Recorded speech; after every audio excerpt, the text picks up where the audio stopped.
시중에 유통되지 못하는 불법 약물 아나볼릭 스테로이드를 구매하는 장면입니다. 먹기만 해도 몸짱으로 만들어준다는 아나볼릭 스테로이드, 많이들 들어보셨죠? 다량 복용 시 부작용이 일어날 수 있어 반드시 처방전이 필요한 약물로 꼽히는데요. 하지만 이 불법 스테로이드 약물을 구하는 일은 생각보다 너무 쉬웠습니다.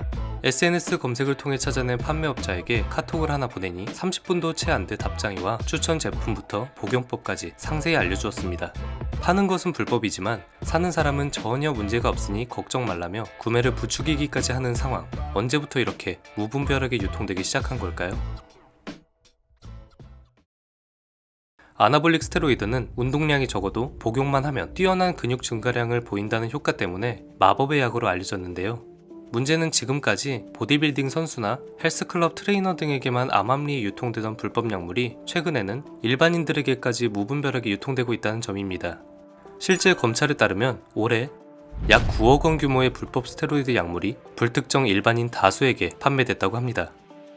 전문가들은 이 같은 불법 스테로이드 약물이 이른바 뷰티 대회가 활성화되기 시작한 2010년을 기점으로 폭발적으로 유통되기 시작했다고 전합니다.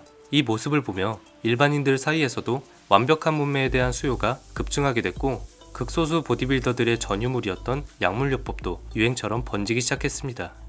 그렇지만 약물 복용은 치명적인 부작용을 야기합니다. 오랜 기간 복용할 경우 신체가 외부의 호르몬 주입에 익숙해져 정상적인 생리 기능을 상실하기 때문이죠. 올해 적발된 스테로이드 불법 약물 문제는 최근 몇 년 동안 꾸준히 늘어나는 추세인데요. 실제로 올해 적발된 스테로이드 온라인 불법 판매 사건만 해도 4년 전 대비 약 10배가량 증가했을 정도입니다. 한 관계자는 그 원인으로 지난 1월 시작됐던 약투 운동을 꼽았습니다. 보디빌더 등이 유튜브 등을 통해 약물 남용의 참혹한 실태를 폭로한 것이 오히려 일반인들에게 약물의 위력을 홍보한 셈이 됐다는 지적이죠. 이처럼 일상적으로 일어나는 불법 스테로이드 문제, 대체 왜 근절되지 않는 걸까요? 전문가들은 현행법에 허점을 꼽습니다. 브로커가 말한 것처럼 불법 약물 판매 및 유통을 제외한 구매 행위는 처벌 대상이 아니기 때문입니다.